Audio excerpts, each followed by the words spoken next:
성령이 내 영을 다시 태어나게 하는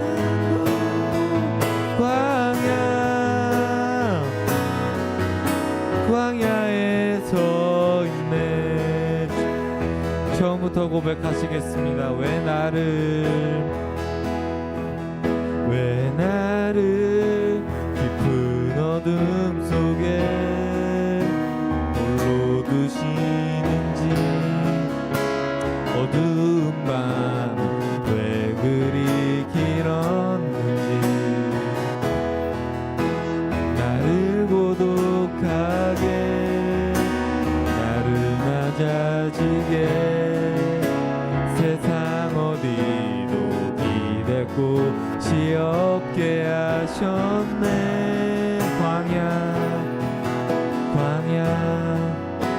광야에 서 있네.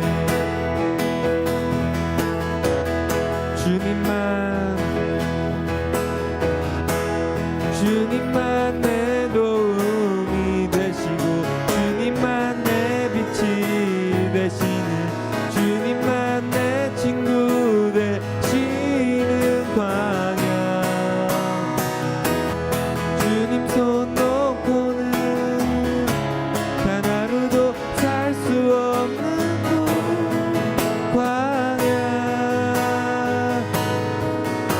광야에 서 있네. 내 자가 산산이 깨지고 높아지려 했던 내 꿈도 주님 앞에 내어놓고, 오직 주님 뜻만 이루어지기를, 나를 통해 주님만 드러나시기를.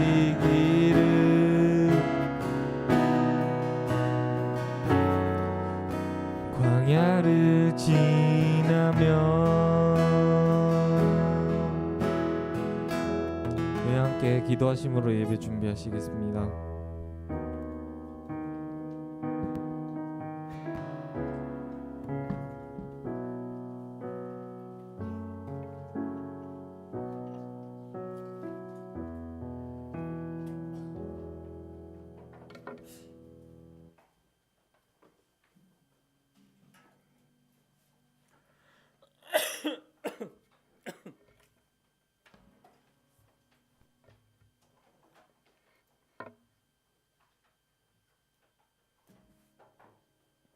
할렐루야.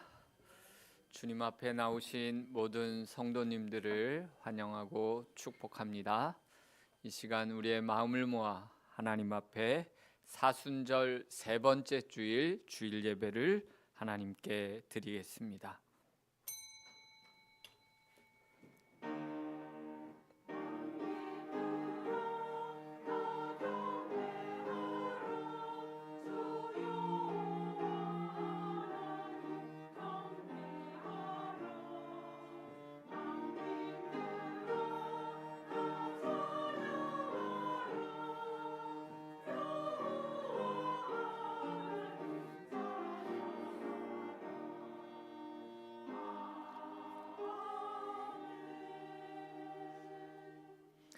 내가 무엇을 가지고 여호와 앞에 나아가며 높으신 하나님께 경배할까? 사람아, 주께서 선한 것이 무엇임을 내게 보이셨나니 여호와께서 내게 구하시는 것은 오직 정의를 행하며 인자를 사랑하며 겸손하게 내 하나님과 함께 행하는 것이 아니냐. 우리의 힘과 능력과 방패가 되시는 하나님, 지난 한 주간도 베풀어 주신 은혜 안에서 평안히 거하게 하시고 거룩한 주일 주님의 예배의 자리로 저희를 불러주심을 감사합니다. 우리의 눈을 열어 보좌에 앉으신 하나님의 영광을 보게 하시고 우리의 입을 열어 그 높으신 이름을 찬송하게 하시며 우리의 귀를 열어 은혜의 말씀을 듣게 하옵소서. 사순절 기간입니다. 이 예배를 통하여 골고다 언덕의 십자가로 더욱 가까이 나아가는 저희가 되게 하옵소서. 예수님의 이름으로 기원하옵나이다. 아멘.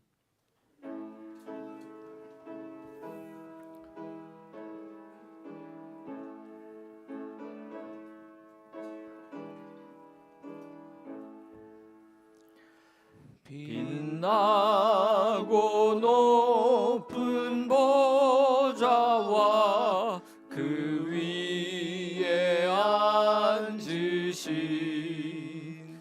주 예수 얼굴 영광이 해같이 빛나네. 해같이 빛나네. 지극히 높은 위엄과 한없는 자비를 무천사 소리 합하여 늘 찬송 드리네. 늘 찬송 드리네. 아멘. 이제는 하나님과 나만이 아는 죄를 침묵으로 고백드립니다.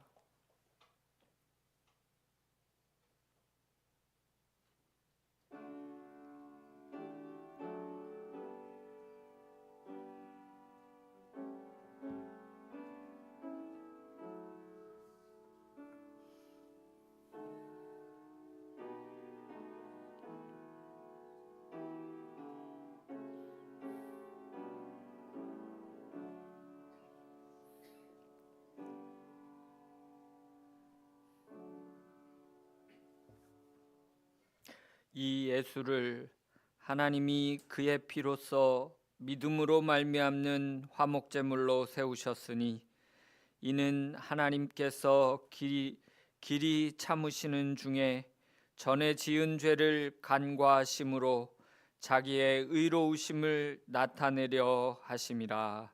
아멘.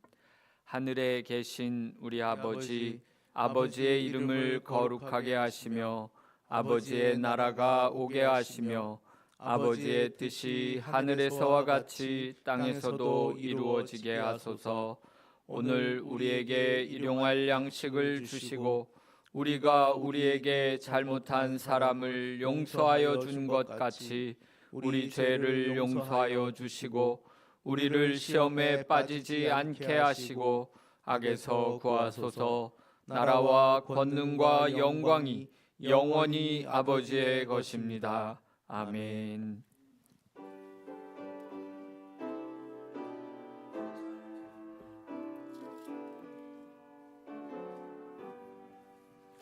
세상 모두 사랑 없어 냉랭함을 아느냐.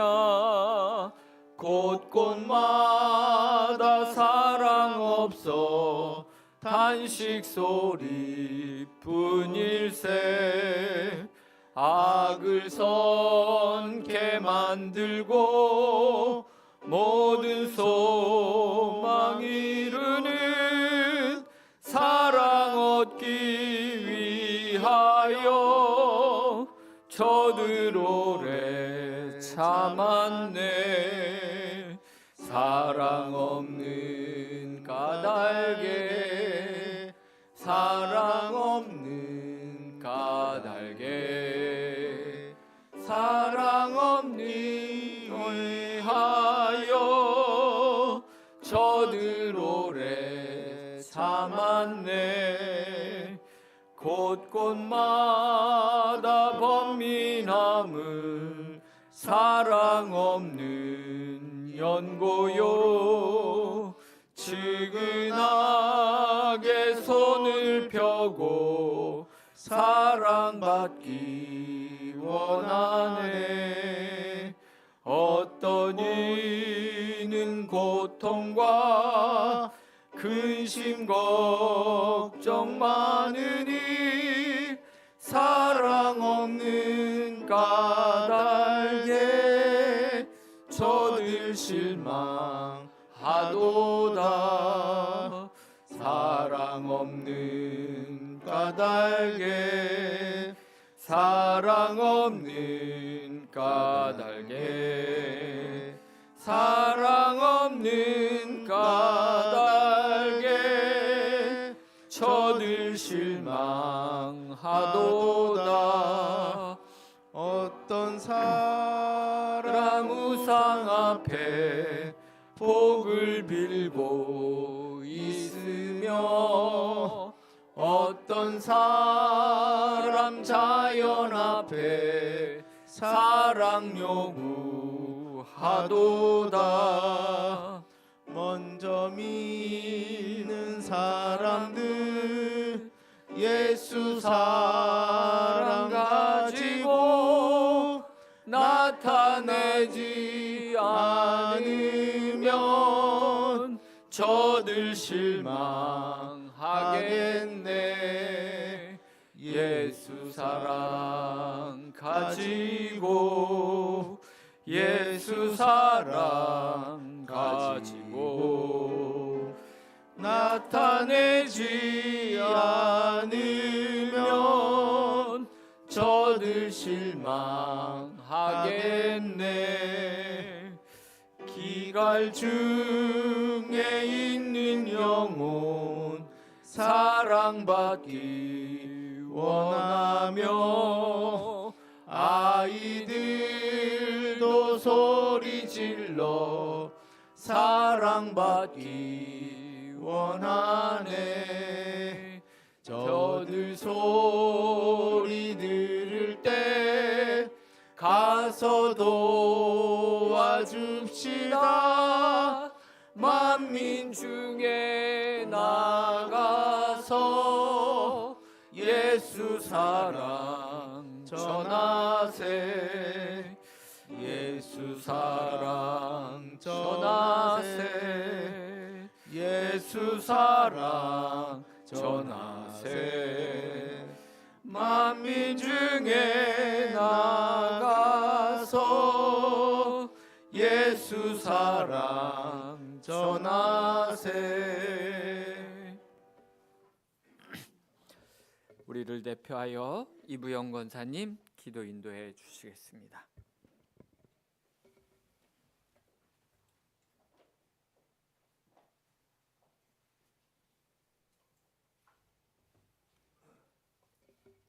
다 같이 기도하시겠습니다. 은혜 위에 은혜를 더하시는 사랑의 하나님 아버지, 오늘도 우리를 예배의 자리로 불러주심을 감사드립니다. 우리의 마음과 정성을 다하여 예배하는 이 시간 산 제사가 되게 하시며 하나님이 기뻐 받으시는 귀한 예배가 되도록 축복하여 주시옵소서. 하나님의 말씀을 선포하시는 우리 목사님, 성령 충만함으로 더하여 주시고 영육간의 강건함으로 항상 붙들어 주시옵소서. 예배를 돕는 우리 성가대의 찬양을 흠양하여 주시고 항상 축복하여 주시옵소서. 하나님 아버지, 지난 한 주간도 우리의 삶 속에서 하나님의 뜻에 온전하지 못하였던 모든 일들을 용서하여 주시고 십자가의 보혈로 깨끗이 씻어 주시옵소서. 우리 고성교회를 축복하여 주시기를 원합니다. 정말 사랑으로 하나가 되어 하나님의 일을 하는 교회가 되기를 원하오니 저희들에게 은혜 위에 은혜를 더하여 주시옵소서. 우리의 기도를 들으시는 주님, 메마른 심령 위에 은혜의 단비를 내려 주시어서 성령 충만함으로 살아가는 우리의 삶이 되게 하시고 몸이 연약하여 하나님 앞에 간절히 기도하는 심령들이 많이 있습니다. 어루만져 주시옵소서. 건강하게 하여 주시옵소서. 아무것도 염려하지 말고 기도하라고 주님 말씀하셨습니다. 염려하지 아니고 기도하는 우리의 믿음이 되도록 믿음 위에 믿음을 더하여 주시옵소서. 우리를 사랑하셔서 십자가의 보혈로 구원하여 주신 예수님 이름으로 기도합니다. 아멘.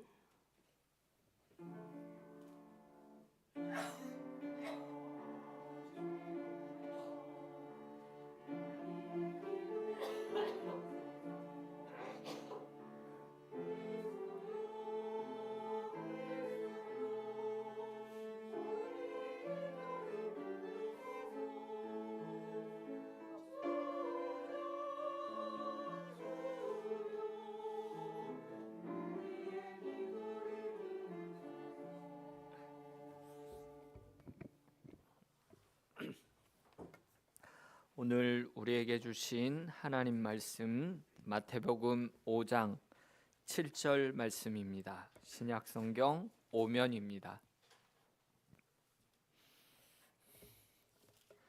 마태복음 5장 7절 말씀 다 함께 한 목소리로 봉독하겠습니다. 긍휼히 여기는 자는 복이 있나니 그들이 긍휼히 여김을 받을 것이미요. 아멘. 시온 찬양대에서 하나님이 말씀하시기를 하나님께 찬미 올리겠습니다.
아멘. 귀한 찬양 감사합니다.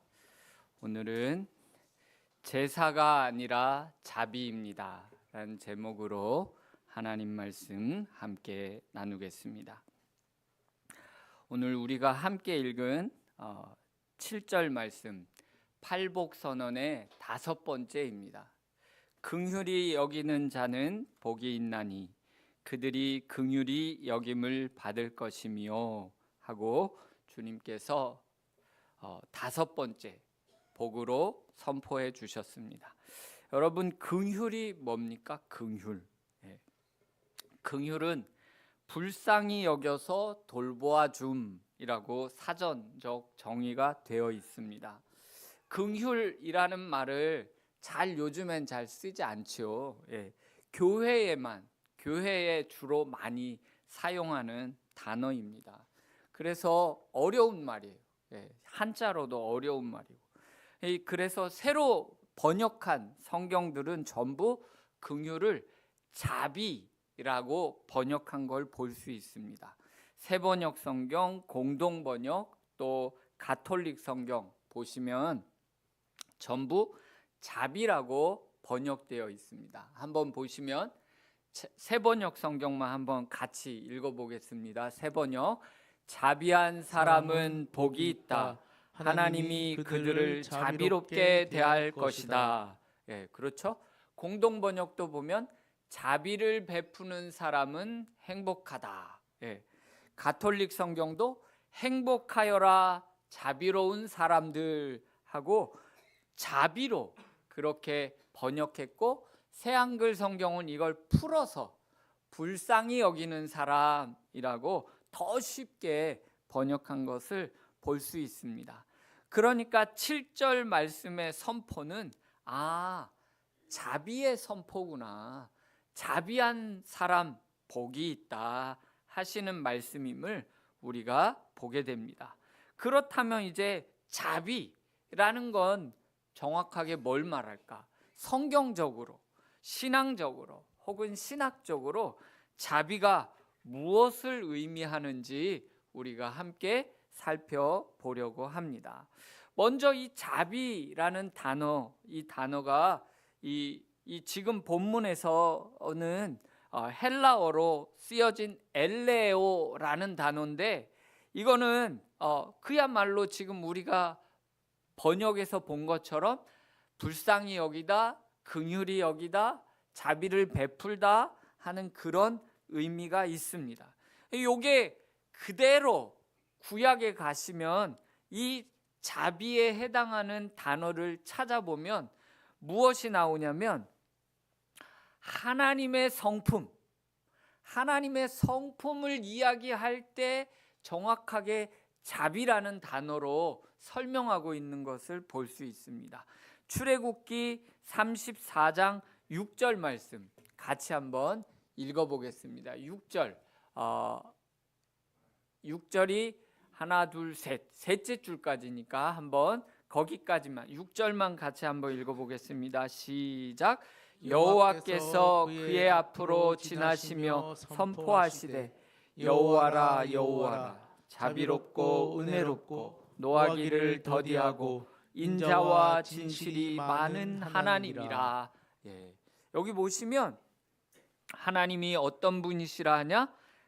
자비롭고 은혜롭고 노하기를 더디하고 인자와 진실이 많은 하나님이라고 소개하고 있는 것을 볼 수 있습니다. 여기 자비롭고라고도 나와 있지만 거기 인자와 진실할 때 인자, 요게 같은 단어, 자비라는 단어를 사용한 것. 하나님의 성품, 이게 바로 자비, 하나님의 성품 안에 자비라는 그 성품이 있다 하는 것입니다. 그 자비는 어떤 자비냐? 그 다음 7절에 보시면 우리에게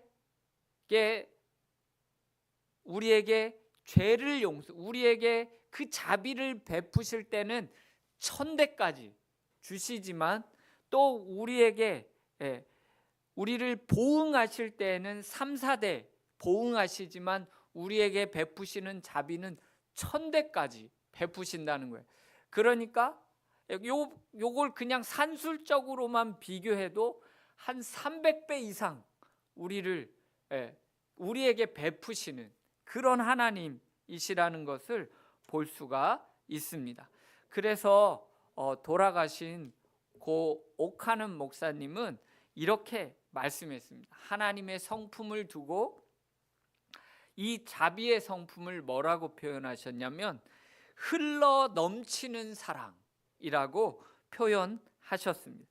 그래서 이 흘러 넘치는 사랑 때문에, 이 주체할 수 없는 하나님의 사랑 때문에 바로 당신이 인간의 몸을 입고 우리에게 오셨다라고 말씀하신 것을 보았습니다. 바로 그것, 하나님의 흘러 넘치는 이 자비, 그 자비가 있어서 우리에게 어떤 일이 있었냐? 예수님을 얻게 되었다 하는 것이죠. 그래서 마태복음에 보시면 이 단어, 자비라는 단어가 나오는 곳에 항상 예수님이 등장해요. 예수님이. 그래서 9장에 보시면 맹인 두 사람이 예수님한테 자비를 구합니다. 다윗의 자손이여 우리에게 불쌍히 여겨 주소서, 이렇게 외칩니다. 불쌍히 여겨 달라 할 때 그 말이 자비를 베풀어 주소서 하는 말이거든요. 맹인 두 명이 그렇게 할 때, 또 15장, 마태복음 15장에 가면 가나안 여인이 자기 딸, 귀신 들린 자기 딸을 위해서 예수님께 구할 때에도 자비를 베풀어 달라고 그렇게 외칩니다. 17장에 또 귀신 들려 간질하는 자기 아들, 그 아들을 위해서 아버지가 간구할 때에도, 그때도 바로 자비를 베풀어 달라고 예수님께 간구하는 것을 볼 수 있습니다. 또 20장에 다시 한번 다른 맹인 두 사람이 나와요.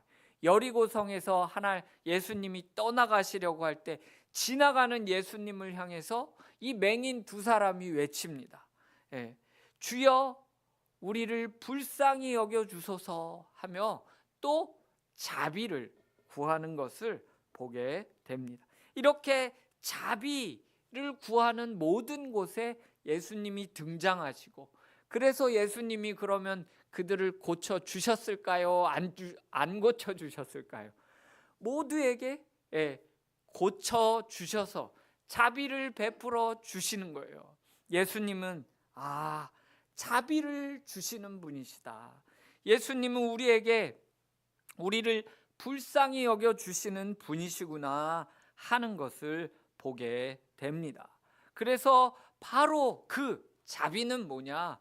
흘러 넘치는 사랑, 예수님이 우리를 치유하시는 그 은혜, 그 사랑이 바로 자비라는 것을 볼 수 있게 됩니다. 여기 치유함을 받은 이 사람들, 귀신 들린 사람이든 눈이 먼 사람들이든 모두 예수님의 자비를 경험하죠.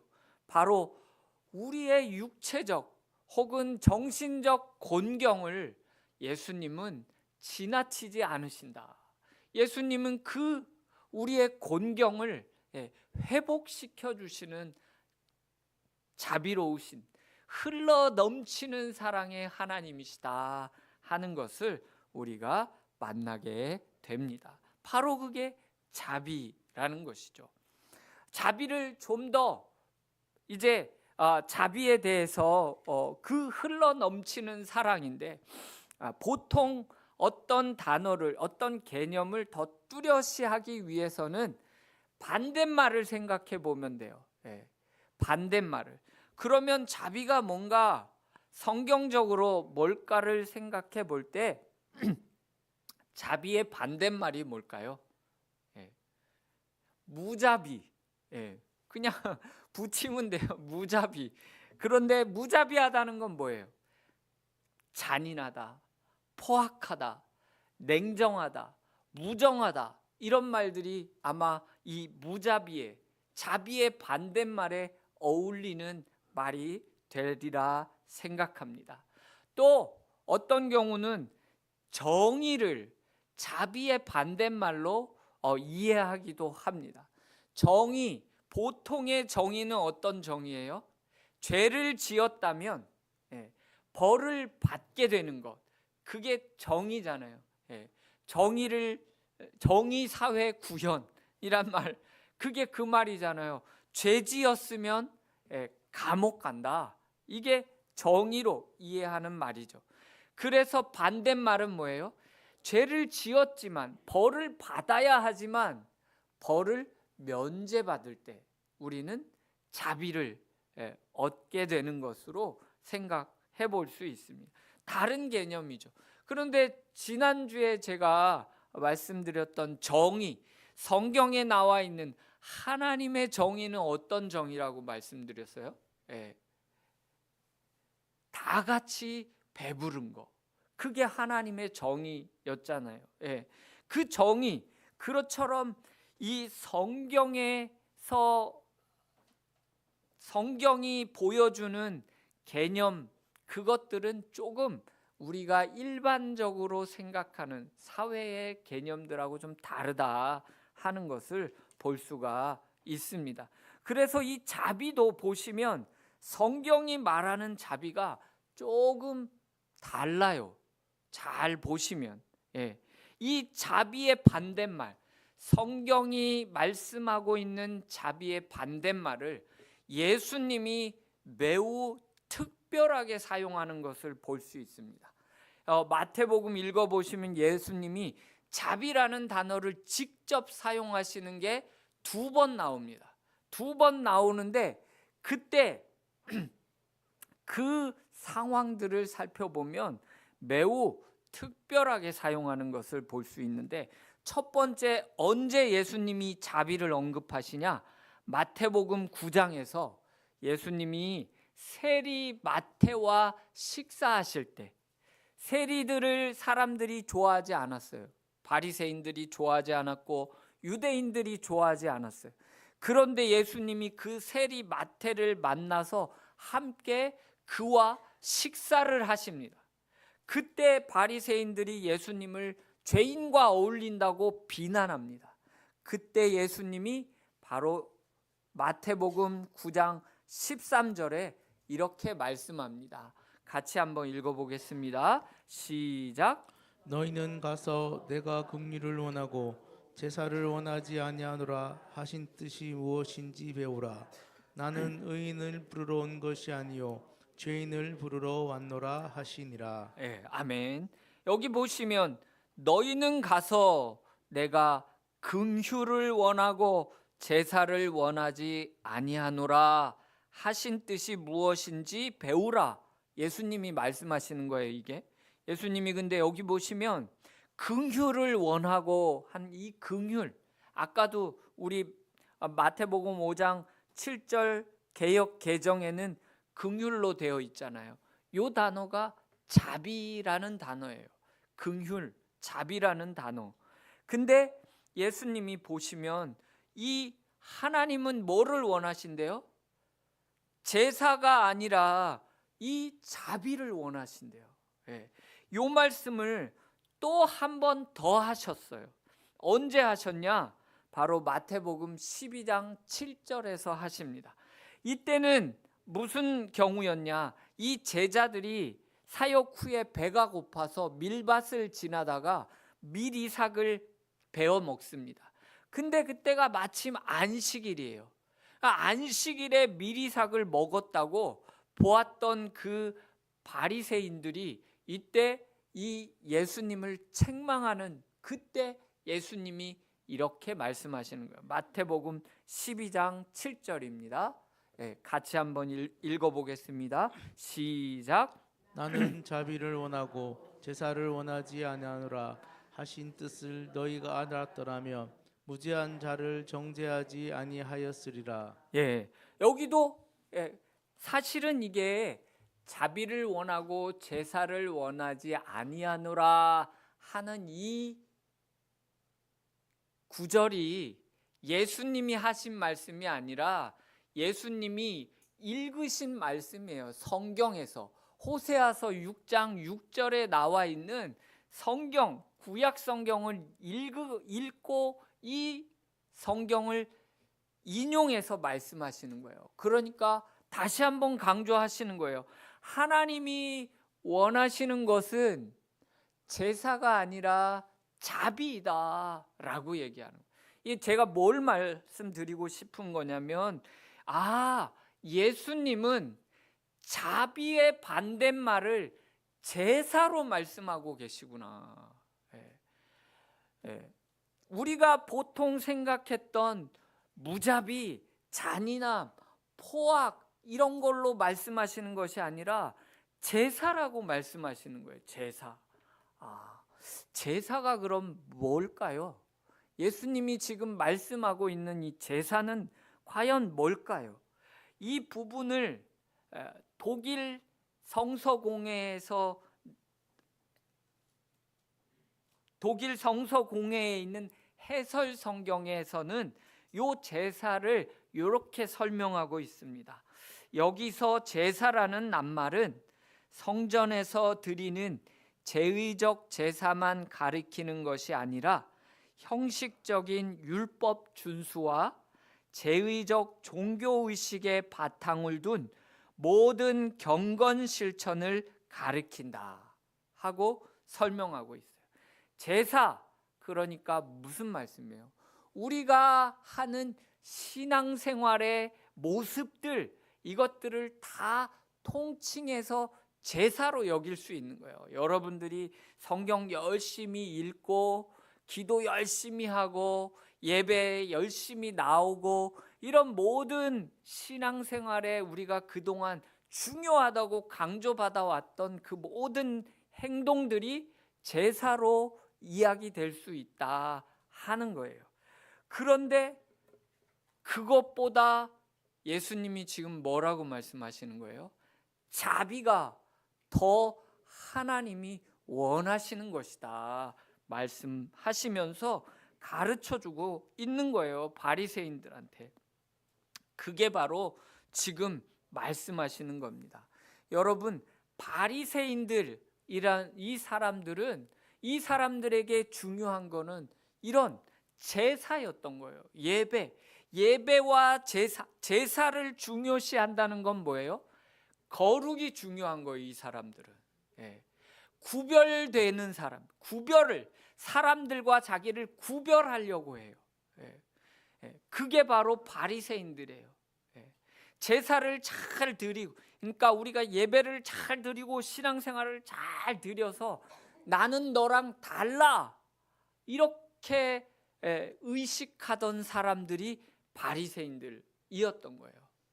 그런데 예수님은 그게 아니야. 하나님이 원하시는 것은 그 구별이 아니야. 하나님이 원하시는 건 자비야. 그래서 예수님이 항상 자비를 베푸실 때 성경에 보시면 어떤 일이 일어나냐면 예수님은 사람을 만지셔요. 일부러 안수하시는 걸 볼 수 있어요. 눈먼 사람 고칠 때 진흙을 이겨 손을 여기다 대고 치유하시잖아요. 또 문둥병자를 고치실 때 그에게 안수하는 걸 볼 수 있어요. 죽은 사람을 일으킬 때도 그에게 안수했다 하시는 거예요. 율법대로 하면 그 사람들을 만지면 돼요, 안 돼요? 구약의 율법대로 하면 만지면 안 되는 사람들인데 예수님은 일부러 아마 그러시는 것 같아요. 일부러 그 사람들을 만져서 안수하여 낫게 하시니라 하시는 모습을 볼 수가 있습니다. 뭘 얘기하고 싶은 거예요?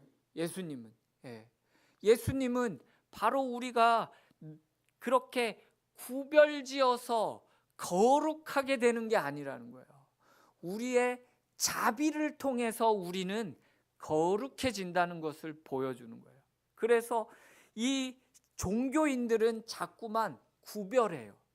그러나 진짜 하나님, 예수님, 진짜 신앙인들은 그들 속으로 들어간다 하는 거지.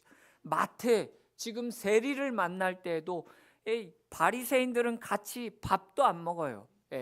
바울 때 보면은 이방인하고 밥 먹지 말라고 한단 말이에요. 그렇지만 자꾸 어떻게 해요? 바울은 그들 속으로 들어가서 같이 밥 먹는 거예요. 이게 기독교, 예수님이 우리에게 보여주시. 우리는 세상하고 구별되어서 분리되는 사람들이 아니라는 거예요.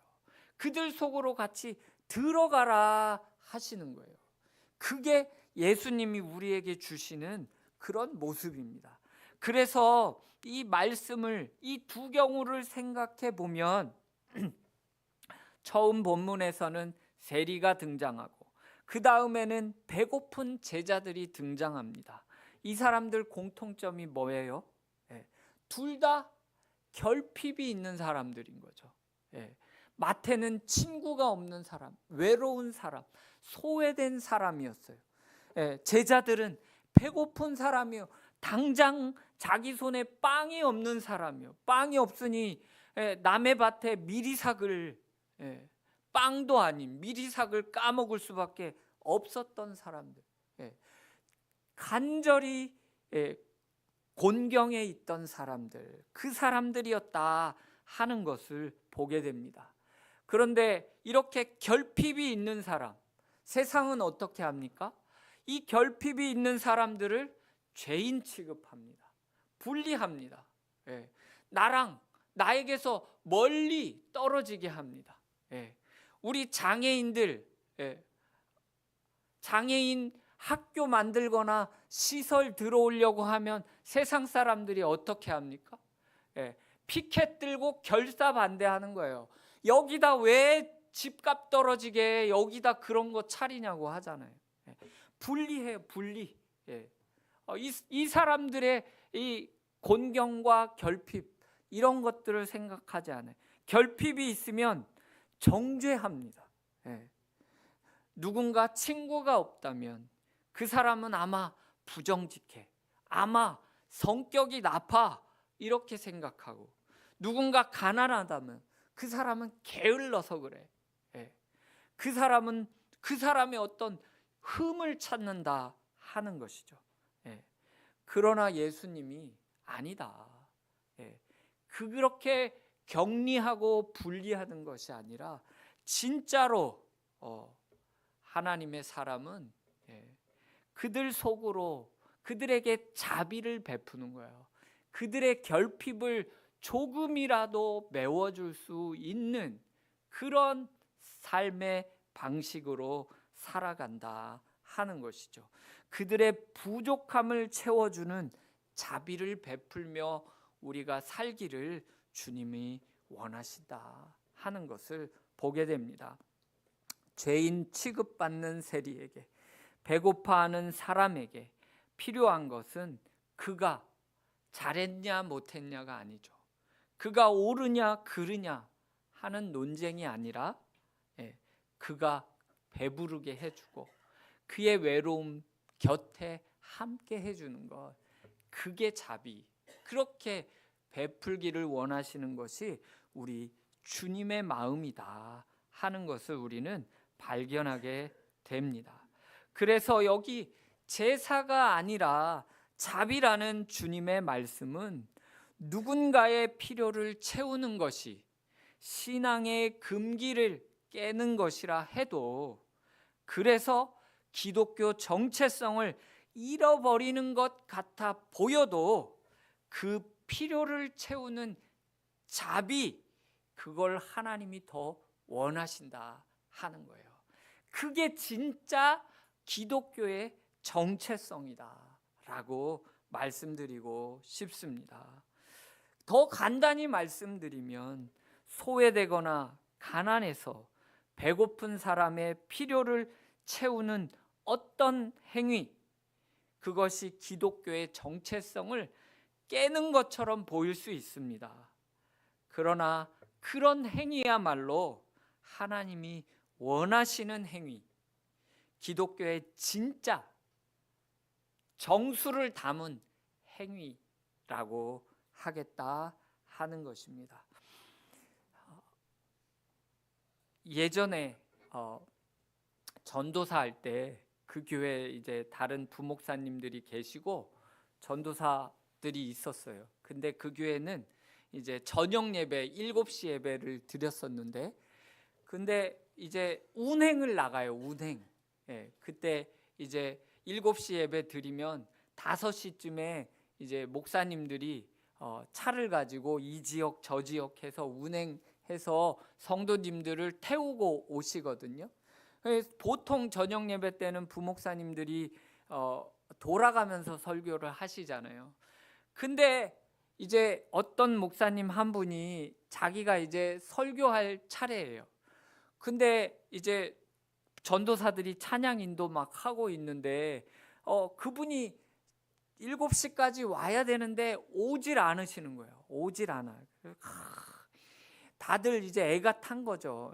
찬양 인도하는 전도사님은 막 왜 안 오시냐. 그럼 다른 전도사님이 또 거기다 전화하고 왜 안 오시냐, 목사님 설교시라고 얘기하고 막 하는데 이게 계속 안 오니까 찬양을 또 계속 하고 있었어요. 그러다 이제 겨우 이제 한 10분 15분 늦게 그 목사님이 오셔서 이제 설교하시고 이제 다 끝나고 나서 왜 늦으셨냐 이제 막 얘기를 하니까 이제 다른 그 목사님은 대답 안 하고 다른 전도사님이 얘기를 하더라고요. 아니 이제 운행해서 이렇게 오는데 거기가 좀 시골이거든요. 이제 그 시골 그 논이 있고 막 그런 시대였어요. 그런 시대였는데 오다가 보니까 비탈에 한 할머니가 폐지 줍는 할머니가 폐지를 힘들게 한 짐 끌고 가시는 거예요. 예.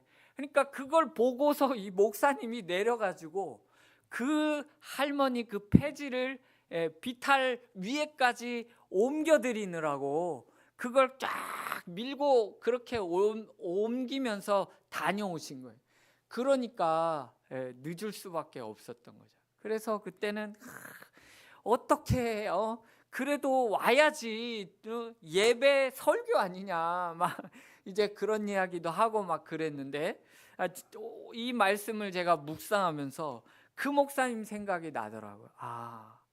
우리 생각에는 정말 이 예배가 더 중요하고 이게 더 귀한 일이라 생각할 수 있겠지만 그때 하나님은 어쩌면 이분이 설교하는 것보다 그걸 더 기뻐하셨겠구나 하는 생각이 저에게 들었습니다.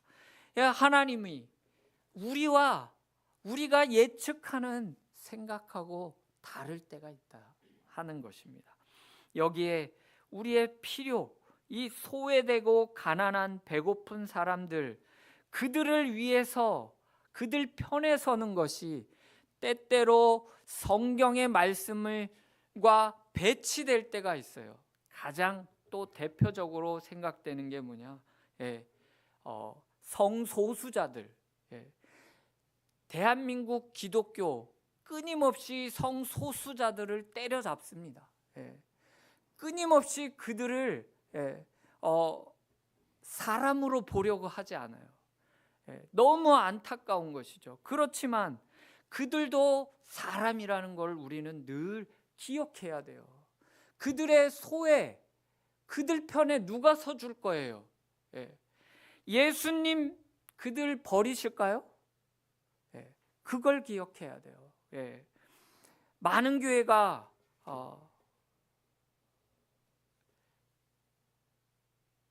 그 법안 뭐죠? 기억이 갑자기 안 나는데 성소수자들을 생각하지 않습니다. 그러나 여러분 그들을 사람으로 보지 않으면 안 됩니다. 그들이 우리와 다른 성 정체성을 가질 사람들이에요.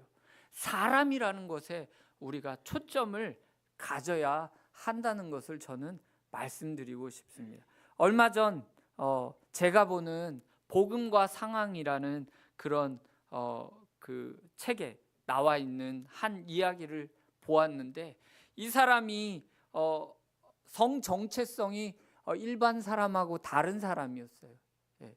그러니까 가족들도 이 사람을 버렸어요. 예. 가족들도 싫어해요.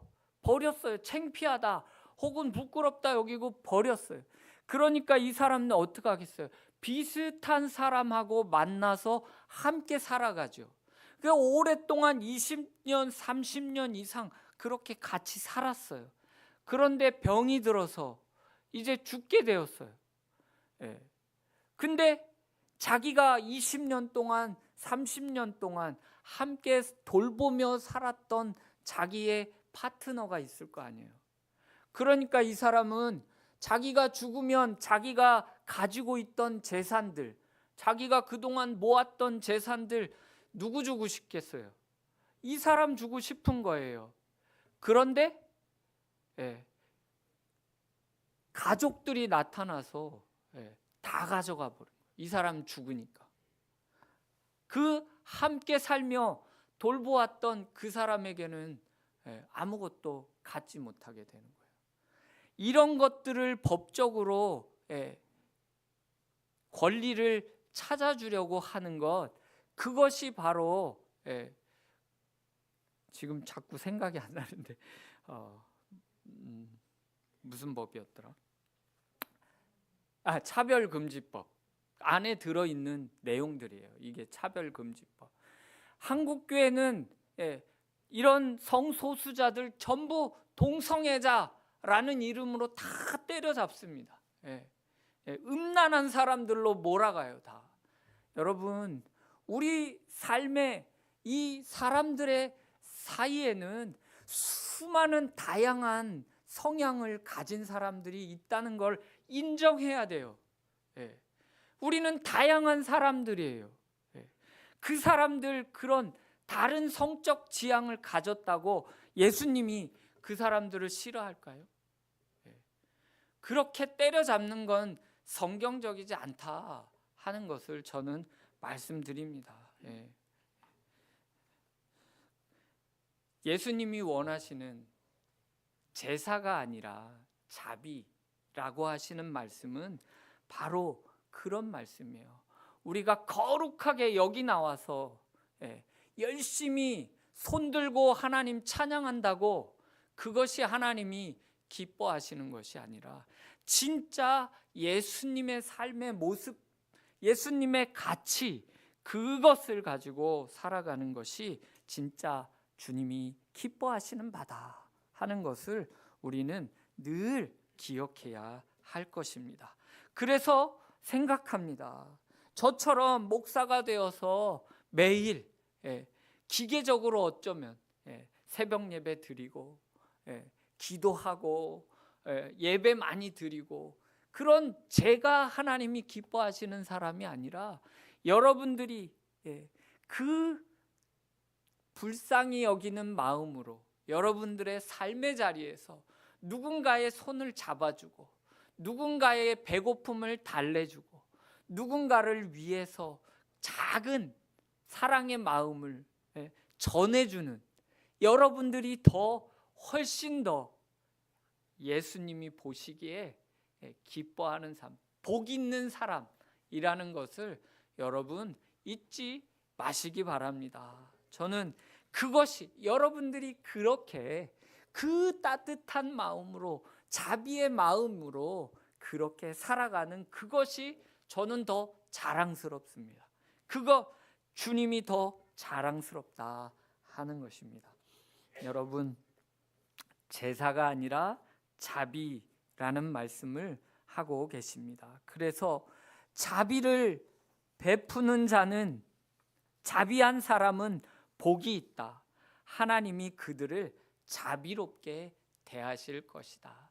여러분들이 그 따뜻한 자비의 마음으로 누군가를 대한다면 주님이 여러분들을 자비롭게 대해 주신다 약속하고 계십니다. 그 무엇보다 우리가 기억해야 할 것 바로 제사가 아니라 자비라는 것을 여러분 잊지 마시기 바랍니다. 누가복음 6장 38절 말씀 제가 같이 한번 읽어보겠습니다. 시작. 주라 그리하면 너희에게 줄 것이니 곧 후이되어 누르고 흔들어 넘치도록 하여 너희에게 안겨주리라. 너희가 헤아리는 그 헤아림으로 너희도 헤아림을 도로 받을 것이니라. 네, 예수님이 말씀하셨어요. 너희가 헤아리는 그 헤아림으로 헤아림을 도로 받는다. 누구에게 받아요? 우리 주님한테 받는 거예요. 하나님한테 받는 거입니다. 그래서 너희가 하나님이 그들을 자비한 사람은 하나님이 그들을 자비롭게 대하실 것이다 말씀하고 계십니다. 예화 하나만 더 말씀드리고 마치겠습니다. 박재휘라는 대표가 있어요.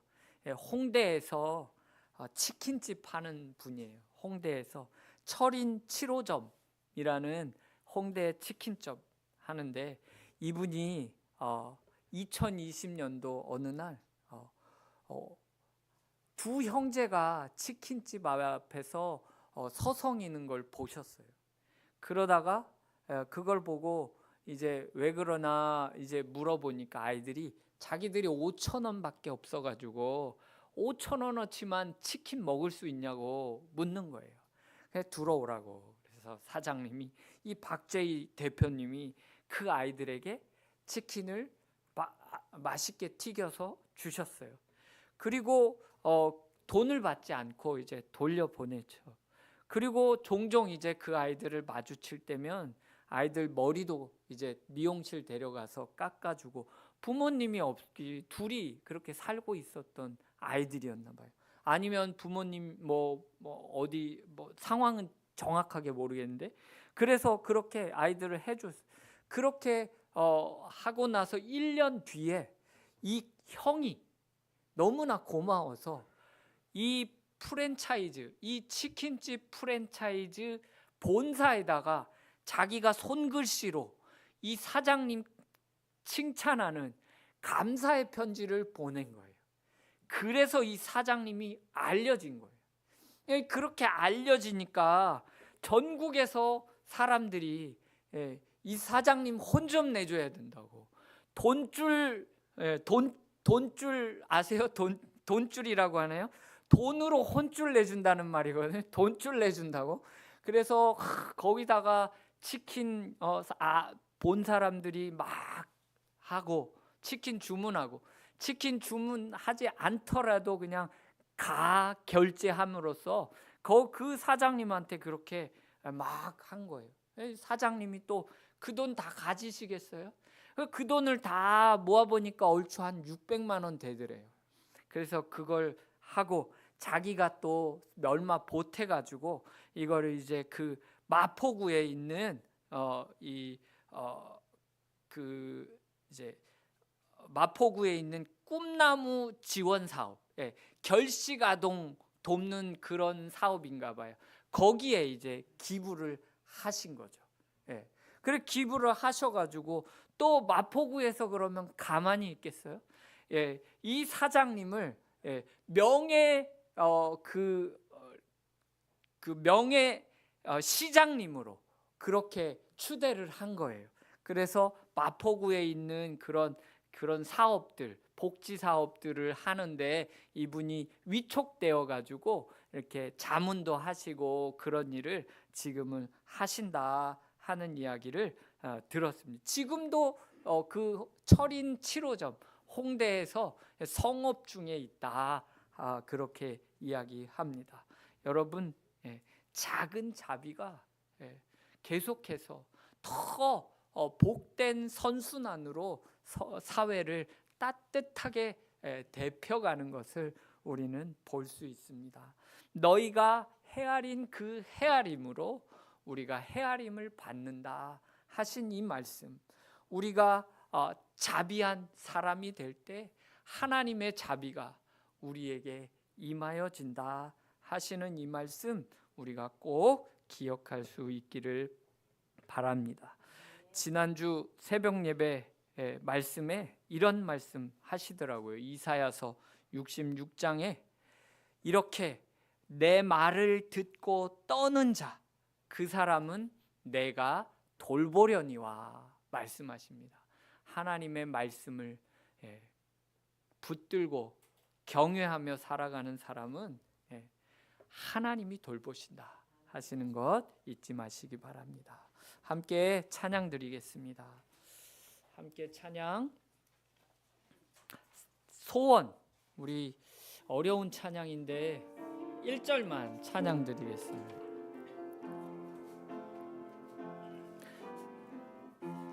삶의 작은 일에도 그 마음을 알기 원하네. 그 길, 그 좁은 길로 가기 원해. 나의 작음을 알고 그분의 크심을 알면 소망 그 깊은 길로 가기 원하네.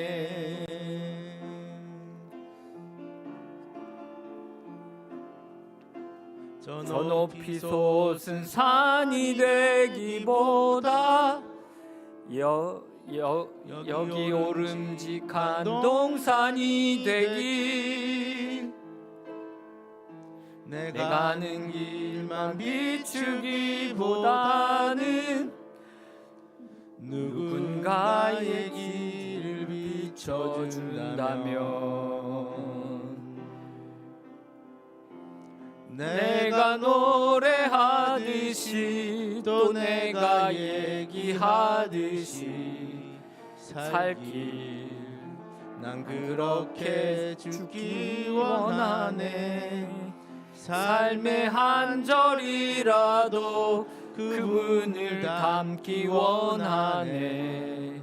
사랑 그 높은 길로 가기 원하네. 아멘. 기도드리겠습니다. 하나님 아버지, 참으로 저희들 주님을 믿으며 예배하며 오랜 세월 살아왔지만 진정 우리 안에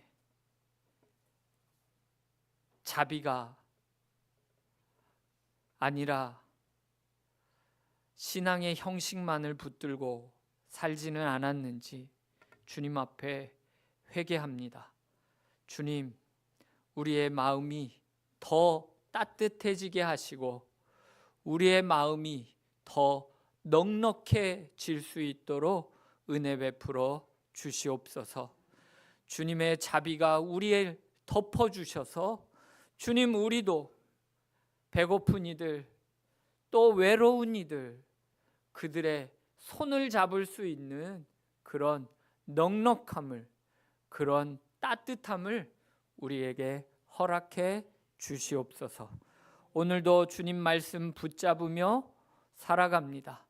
또 하나님, 지난 한 주간 주신 은혜 감사하며 예배드리며 또 예물 드립니다. 주님, 이 예물이 참으로 온 세상을 더 따뜻하게 데우는데 귀하게 사용되게 하여 주시옵소서. 모든 것 예수님의 이름으로 기도드립니다. 아멘. 교회 소식을 전합니다. 주보를 참고해 주시기 바랍니다. 사순절 세 번째 주일, 여러분 더 많이 말씀 묵상하시고 또 오늘 말씀처럼 자비 실천하시면서 살아가는 이 기간이 되기를 축복합니다. 봄 정기 신방 구역별로 시작합니다. 구역장님들께서 신방 날짜 논의해 주시고 또 저에게 알려주시면 감사하겠습니다. 지난해 신방 받지 않으신 가정들은 꼭 신방에 참여해 주시기를 바랍니다. 늘 푸른 성경학교 오늘 개강합니다. 오늘 식사하시고 1시 30분에 우리 2층 샬롬홀에 모여가지고 또 새로운 방법으로 또 성경 공부하고 나눔 가지려고 합니다. 성경 학교여서 이렇게 좀 재미있게 해보려고 합니다. 여러분 많이 참여해 주시고 또 기쁨으로 나와 주시기를 부탁드립니다. 주일 식당 봉사 오늘 오구에 성도님들이 수고해 주십니다. 다음 주 기도 기억해 주시고 또 중요한 광고 하나 더 있는데 여기 보시면 개인 선교 준비금 공동 계좌 이렇게 해서 계좌를 하나 넣어놨습니다. 지난주에 우리 성도님들 중에 몇몇 분이 저에게 오셔서 이런 공동 계좌 하나 만들어 주세요 하고 요청이 있으셨어요. 이거 무슨 말이냐면 목사님 선교 가실 때 하시려고 가실 때 우리들이 선교비 그거를 달달이 차곡차곡 모아가지고 목사님이 선교 가자 하면 그때 같이 가기 위해서 돈을 모으고 싶다는 거예요. 각자 자기 통장에 모으면 그게 잘 안 모아지니까 이 공동 계좌 통장에 하나 만들어 주시면 거기다가 달달이 자기가 그 선교 비용을 모으겠다는 거예요. 자기 비용. 교회에다 내는 게 아니라 자기 비용 모으는 거예요. 자기 비용. 만약에 이제 네팔 가면 꽤 비용이 많이 들잖아요.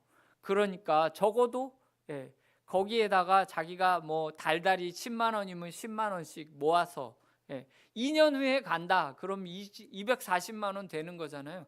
그 경비로 자기 그때 가자 할 때 가겠다 하는 거예요. 그래서 여러분 그렇게 선교를 준비하는 비용을 모으는 개인 비용이에요. 나중에 이름 다 해서 자기 비용 그 모자르는 거는 더 뭐 한꺼번에 채우시도록 하고 또 남으면 또 돌려드리고 뭐 이렇게 할 계획입니다. 그래서 여러분 선교 준비금 공동계좌 잘 기도하시면서 또 많이 이용하시면 좋겠다 하는 말씀을 드립니다. 그래서 제가 선교 가실 마음 있으시면 달달이 적금 드셔라 이렇게 말씀드렸더니 이렇게 같이 해달라 하셔가지고 공동 계좌를 일단 열어 드립니다. 그래서 여러분들 많이 참여해 주시고 또 기도하면서 준비하시면 뭐 한 1년 정도 우리가 쌓이면 또 선교 할 수 있는 기금이 모이니까 여러분들 잘 이용해 주시기 바랍니다. 다른 것 다 이제 주보를 참고해 주시고 예배 후에 재직해 있겠습니다. 이제 우리 앞뒤 좌우의 샬롬으로 반갑게 인사하겠습니다. 샬롬 샬롬.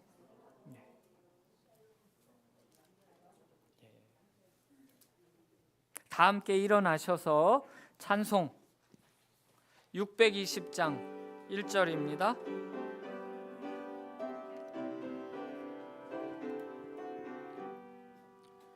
여기에 모인 우리 주의 은총 받은 자여라. 주께서 이 자리에 함께 계심을 아노라. 언제나 주님만을 찬양하며 따라가리니 시험을 당할 때도 함께 계심을 믿노라. 이 믿음 더욱 굳세라. 주가 지켜주신다. 어두운 밤에도 주의 밝은 빛 인도하여 주신다. 지금은 우리 주 예수 그리스도의 구원의 은혜와 하나님 아버지의 크신 사랑과 성령 하나님 감화 감동 교통하심이 오늘 주님 앞에 나와 예배하며 더 자비롭고 더 주님 마음 품고 믿음의 삶을 제사가 아니라 자비로 살아가기를 결단하는 온 성도들 머리 위에, 그들의 가정과 또 기업 위에, 이 나라 이 결의 위에 지금부터 영원히 함께하여 주시옵기를 간절히 축원하옵나이다. 아멘.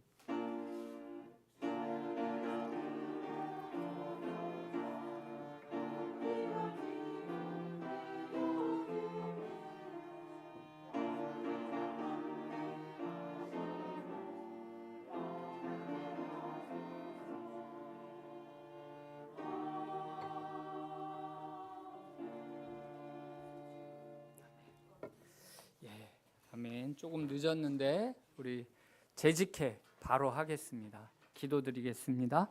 하나님 아버지, 또 2월 3월 재직해 우리가 엽니다. 주님 은혜로 또 저희 교회를 지켜주시고 인도해 주심을 감사드립니다. 주님 항상 평안함으로 돌보아 주시고 또 논의되는 모든